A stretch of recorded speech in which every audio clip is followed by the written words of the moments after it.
திருவாரூர் மாவட்டம் நன்னிலம் அருகே பிறந்து 7 நாட்களே ஆன பெண் குழந்தை தாய்ப்பால் கொடுக்கும் போது மூச்சு திணறி உயிரிழந்த சம்பவம் அதிர்ச்சியை ஏற்படுத்தியுள்ளது. இந்த சம்பவம் குறித்து கொல்லுமாங்குடி கிராம நிர்வாக அலுவலர் அளித்த புகாரின் அடிப்படையில் போலீசார் விசாரணை மேற்கொண்டு வருகின்றனர்.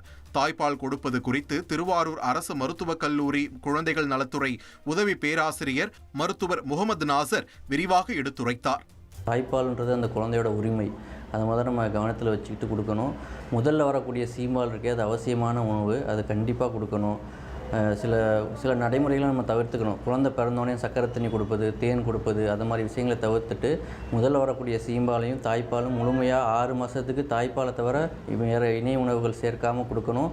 6 மாதத்திற்கு அப்புறம் இணை உணவோடு சேர்த்து தாய்ப்பாலை 2 வயசு வரையும் கொடுக்கலாம். தாய்ப்பால் கொடுக்குறப்ப அம்மா கொஞ்சம் நல்ல பொசிஷனில் உட்காந்துக்கணும்.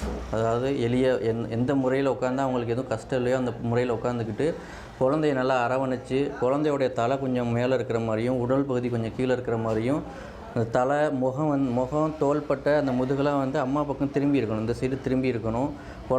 தாய்ப்பால் கொடுக்குறப்ப அந்த மார்பக காம்போடைய சுற்றிய கருவளையம் முழுசாக குழந்தையோட வாய்க்குள்ளே இருக்கணும். அது மாதிரி கொடுத்து தாய்ப்பால் கொடுத்தோம்னு சொன்னால் அம்மாவுக்கு அந்த ஏற்படக்கூடிய மார்பு காம்பில் ஏற்படுற வலி அதெல்லாம் இல்லாமல் இருக்கும்.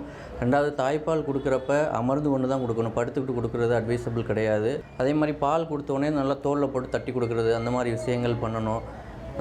பால் கொடுத்த உடனே கீழே போடுறதை தவிர்த்துக்கணும். பால் கொடுக்கக்கூடிய நேரத்தில் ஏற்படக்கூடிய பிரச்சனைகள், மார்பில் ஏற்படக்கூடிய வலி, குழந்தை ஒழுங்காக குடிக்க மாட்டேது, அது மாதிரியான விஷயங்கள் ஏற்படும் பொழுது உடனடியாக மருத்துவரை நீங்கள் அணுகணும். வீட்டிலே உட்காந்து வைத்தியம் பண்ணுறது, வீட்டில் அவங்க சொன்னாங்க இவங்க சொன்னாங்கன்றதை கேட்குறது, அது மாதிரி உள்ளதை தவிர்த்துக்கிட்டு நமக்கு ஒரு விஷயம் தெரியலைன்னு சொன்னால் அதை உடனடியாக மருத்துவரை அணுகி கேட்கறது தான் ஒரு நல்ல நடைமுறை.